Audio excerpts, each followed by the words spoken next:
Hi, என்னோட பேர் Muthu Solaippan. Welcome to Tamil Grow YouTube channel. So இன்றைக்கி வந்து எதை பற்றி பேச போகிறோம் அப்படின்னா, எப்படி வந்து நம்ம இன்வெஸ்ட் பண்ணணும், அதாவது மார்க்கெட் ஃபால் ஆகிட்டு இருக்கையில் நம்ம எப்படி வந்து நம்ம இன்வெஸ்ட்மெண்ட் டிசிஷன்ஸ் எடுக்கணும் அப்படிங்கிறத பற்றி தான் வந்து டீட்டெயிலாக வந்து டிஸ்கஸ் பண்ண போகிறோம். ஃபஸ்ட்டு விஷயம், நம்ம பேனிக் ஆகக்கூடாது. மார்க்கெட் ஃபால் ஆச்சுன்னா என்ன, அதுக்காக நம்ம பேனிக் ஆகக்கூடாது. ஏன்னா நீங்கள் வந்து ஒரு பிஸ்னஸில் நீங்கள் இன்வெஸ்ட் பண்ணியிருக்கீங்க.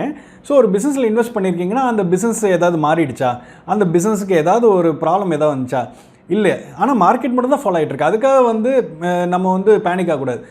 அதே மாதிரி பார்த்தீங்கன்னா அந்த பிஸ்னஸில் நீங்கள் இன்வெஸ்ட் பண்ண பிஸ்னஸில் ஏதாவது ரெட் ஃப்ளாக்ஸ் காமிக்குதா, அதாவது வந்து பெருசாக ப்ராப்ளம் வரப்போகுது, இல்லை ரொம்ப மூடுற ஸ்டேஜில் போகுது, அந்த மாதிரி இருந்தால் மட்டும் தான் நீங்கள் ஒரி பண்ணணுமே தவிர, அப்படி இல்லை அப்படின்னா மார்க்கெட் ஃபாலோ ஆகிட்டு இருக்கையில் நீங்கள் இன்னும் மேற்கொண்டு அடிஷ்னலாக கொஞ்சம் பர்ச்சேஸ் பண்ணி உங்களோட பர்ச்சேஸ் காஸ்ட்டை வந்து கம்மி பண்ணிக்கிட்டே வந்துடலாம் நீங்கள். அதே மாதிரி பேர் மார்க்கெட்டில் வந்து பார்த்திங்கன்னா வந்து நல்ல பிஸ்னஸ் வந்து சீப்பான ப்ரைஸில் வந்து நம்ம வாங்க முடியும். இன்னொன்று வந்து பார்த்திங்கன்னா நம்மளோட பர்ச்சேஸ் காஸ்ட்டு வந்து பார்த்திங்கன்னா நல்லா கம்மி பண்ண முடியும் அதே பிஸ்னஸில் நம்ம திரும்ப இன்வெஸ்ட் பண்ணுறோம் அப்படின்னா. ஏன்னா ரேட் இறங்கிக்கிட்டே போகுது இல்லையா. ஸோ பர்ச்சேஸ் காஸ்ட் வந்து கம்மியாகும். செகண்ட் வந்து நம்ம வந்து ஒரு ரைட் இன்வெஸ்ட்மெண்ட் அலோகேஷன் வந்து நம்ம க்ரியேட் பண்ணணும். ஸோ இது எப்படி பண்ணலாம் அப்படின்னு பார்த்திங்கன்னா, நம்மளோட இன்வெஸ்ட்மெண்ட் அப்ரோச்சுக்கு ஏற்ற மாதிரி நம்மளோட அலோகேஷன்ஸ் வந்து இருக்கணும். இப்போ நம்ம வந்து ஈக்விட்டியில் வந்து நம்ம எவ்வளோ போடணும் அப்படின்னா, நம்மளுக்கு எந்த அளவுக்கு நம்மளுக்கு வந்து அதில் வந்து அலோகேஷன் பண்ணணும்னு, நமக்கு எந்த அளவுக்கு ரிஸ்க் எடுக்க முடியுமோ அதுக்கேற்ற மாதிரி நம்ம அந்த ஈக்விட்டியில் வந்து நம்ம அந்த ப்ரொபோஷனேட்டாக நம்ம வந்து இன்வெஸ்ட் பண்ணணும். ஜென்ரலாக புல் மார்க்கெட்டில் வந்து பார்த்திங்கன்னா மார்க்கெட் ரேட்ஸ்லாம் நல்லா ஏறல, நம்ம வந்து அதிகமாக வந்து பார்த்திங்கன்னா ஈக்விட்டி ஷேர்ஸில் வந்து நிறையா வந்து இன்வெஸ்ட் பண்ண ஆரம்பிப்போம். பட் ஆக்சுவலாக உங்களோட அப்ரோச் எப்படி இருக்குன்னா, இதுக்கு அப்படியே ஆப்போசிட்டாக இருக்கணும். நம்ம வந்து ஈக்விட்டிஸில் வந்து பார்த்திங்கன்னா ரொம்ப கம்மியாக தான் வந்து இன்வெஸ்ட் பண்ணணும். ஆல்டர்னேட்டாக இருக்கக்கூடிய அசெட் கிளாஸஸ்லாம் இருக்கு இல்லையா, பாண்ட்ஸு, கோல்ட்ஸு, இதில் வந்து நம்மளோட பணத்தை வந்து இன்வெஸ்ட் பண்ண ஆரம்பிக்கணும். ஸோ தட் வந்து உங்களுக்கு வந்து ஒரு ப்ரொபோஷனேட்டாக வந்து உங்களுக்கு ஒரு பேலன்ஸ் வந்து நீங்கள் மெயின்டைன் பண்ண முடியும். ஸோ நீங்கள் வந்து டிஃப்ரெண்ட் அசெட் கிளாஸில் இன்வெஸ்ட் பண்ணல உங்களுக்கு வந்து என்ன மெயின் இதுன்னு பார்த்தீங்கன்னா, உங்களோட ரிஸ்க்கு வந்து நீங்கள் குறைச்சிடுறீங்க. ஏன்னா நீங்கள் டைவர்சிஃபைடாக வந்து டிஃப்ரெண்ட் அசெட் கிளாஸில் வந்து நீங்கள் போடுறீங்க.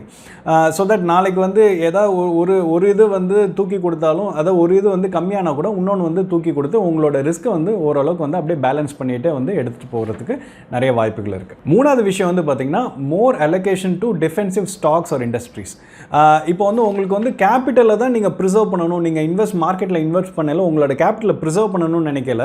ஸோ மார்க்கெட் ஃபாலோ ஆகிட்டு இருக்கல, நீங்கள் என்ன பண்ணலாம் அப்படின்னா, நல்ல சாலிடாக பேலன்ஸ் ஷீட் இருக்கக்கூடிய கம்பெனிஸில் இன்வெஸ்ட் பண்ணலாம். ஸோ சாலிடாக பேலன்ஸ் ஷீட்னா என்ன சொல்கிறேன்னா, டெட் வந்து ரொம்ப கம்மியாக இருக்கணும், அதேமாதிரி ப்ராஃபிட்டபிலிட்டி நல்ல ஹையாக இருக்கிற மாதிரி ஒரு கம்பெனி, அதேமாதிரி ரொம்ப நாள் லாங் ஸ்டாண்டிங் கம்பெனிஸில் நம்ம போய் இன்வெஸ்ட் பண்ணோம்னா நம்மளோட கேபிட்டல் வந்து ப்ரிசர்வ் ஆகும். இன்னொரு மெத்தட் என்னென்னா, டிஃபென்சிவான இண்டஸ்ட்ரீஸில் வந்து நீங்கள் இன்வெஸ்ட் பண்ணுறது. ஸோ டிஃபென்சிவான இண்டஸ்ட்ரீஸ்னால் எதை மீன் பண்ணுறேன் அப்படின்னா, உங்களுக்கு வந்து எந்த விதமான ஒரு பேண்டமிக் வந்தாலும் சரி, ஒரு என்ன சொல்கிற இண்டஸ்ட்ரி வந்து டவுனாக போனாலும் சரி, ஒரு எக்கானமி வந்து ஸ்லோ டவுன் ஆனாலும் சரி, இந்த ஒரு சில இண்டஸ்ட்ரீஸ் வந்து பார்த்திங்கன்னா வந்து அது எந்த விதமாக வந்து எஃபெக்டே ஆகாது. ஃபார் எக்ஸாம்பிள் வந்து பார்த்திங்கன்னா இந்த FMCG இண்டஸ்ட்ரீஸ் இருக்குது, இல்லை அக்ரி ப்ராடக்ட்ஸ் இருக்கக்கூடிய லிஸ்டட் கம்பெனிஸ்லாம் இருக்கு இல்லையா, இவங்களெலாம் வந்து பார்த்திங்கன்னா என்ன ஆனாலும் சரி, ஏன்னா நம்மளுக்கு சாப்பிட்றதுக்கு ஃபுட்டு வேணும், அடிப்படையான விஷயங்களுக்கு தேவையான விஷயங்கள் இவங்க தான் வந்து பண்ணுறாங்க. ஸோ என்ன ஆனாலும் வந்து இவங்களோட இந்த மாதிரி ஸ்டாக்ஸில் நம்ம இன்வெஸ்ட் பண்ணோம்னா இவங்க வந்து எந்த விதத்துலையும் வந்து நம்மளுக்கு அடி வாங்காது, ஸ்லோ அண்ட் ஸ்டடியாக போயிட்டே தான் இருக்கும். இதோட ஆப்போசிட் வந்து பார்த்திங்கன்னா, இப்போ ஒரு எக்கானமி டவுன் டவுன் ஆச்சுன்னா ஒரு ஹாஸ்பிட்டாலிட்டியில் இருக்கக்கூடிய ஸ்டாக்ஸோ இல்லாட்டி வந்து ஒரு என்ன சொல்கிறது, ஒரு கோல்டு, அந்த ஜுவல்லரி கம்பெனிஸில் இருக்கக்கூடிய ஸ்டாக்ஸும் வந்து பார்த்திங்கன்னா பயங்கரமாக வந்து அடி வாங்கும். ஸோ இந்த மாதிரி நம்ம கொஞ்சம் பார்த்து ப்ரொடெக்டடாக வந்து பண்ணோன்னா, டிஃபென்சிவ் இண்டஸ்ட்ரீஸில் இன்வெஸ்ட் பண்ணோன்னா நம்ம கேபிட்டலை வந்து ப்ரொடெக்ட் பண்ண முடியும். நாலாவது விஷயம் வந்து பார்த்திங்கன்னா, கீப் இட் வெரி சிம்பிள். அதாவது நியூஸ்லேருந்து கெட்ட நியூஸ்லேருந்து, பேட் நியூஸ்லேருந்து நீங்கள் கொஞ்சம் தள்ளியே இருக்கணும்.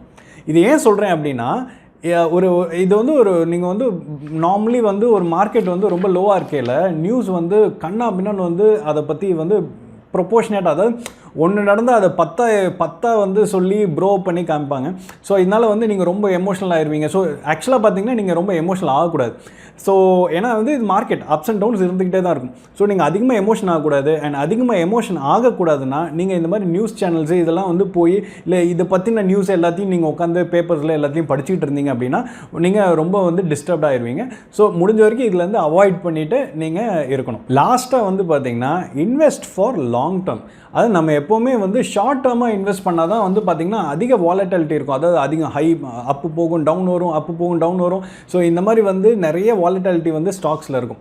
நம்ம எப்போவுமே வந்து லாங் டேர்மாக தான் வந்து யோசிக்கணும். ஒரு நல்ல கம்பெனி நாளைக்கு நல்ல விதத்தில் க்ரோ ஆக போகிறாங்க, நல்ல பிஸ்னஸ் பண்ண போகிறாங்க அப்படின்னா கண்டிப்பாக வந்து லாங் டேர்மில் அவங்க நல்ல ஒரு ரிட்டர்ன்ஸ் கொடுப்பாங்க அப்படின்னு நம்ம நம்பி நம்ம அப்படி தான் வந்து நம்ம இன்வெஸ்ட்மெண்ட் டிசிஷன்ஸ் வந்து நம்ம எடுக்கணும்.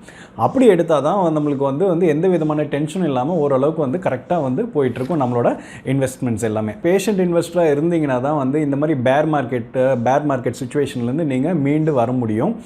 பணத்தை லூஸ் பண்ணுறது ரொம்ப கஷ்டமான ஒரு விஷயம் தான், இல்லைன்னு நான் சொல்லலை.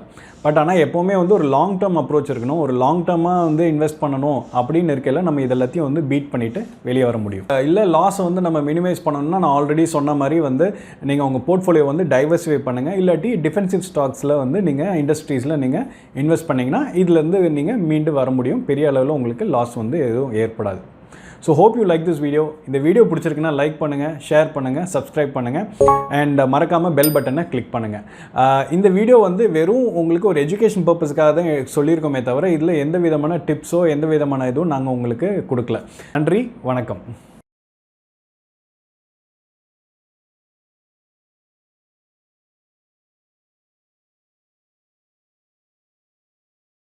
Investment in securities market are subject to market risks. Read all the related documents carefully before investing. Please read the risk disclosure documents carefully before investing in equity shares, derivatives, mutual fund, and or other instruments traded on the stock exchanges.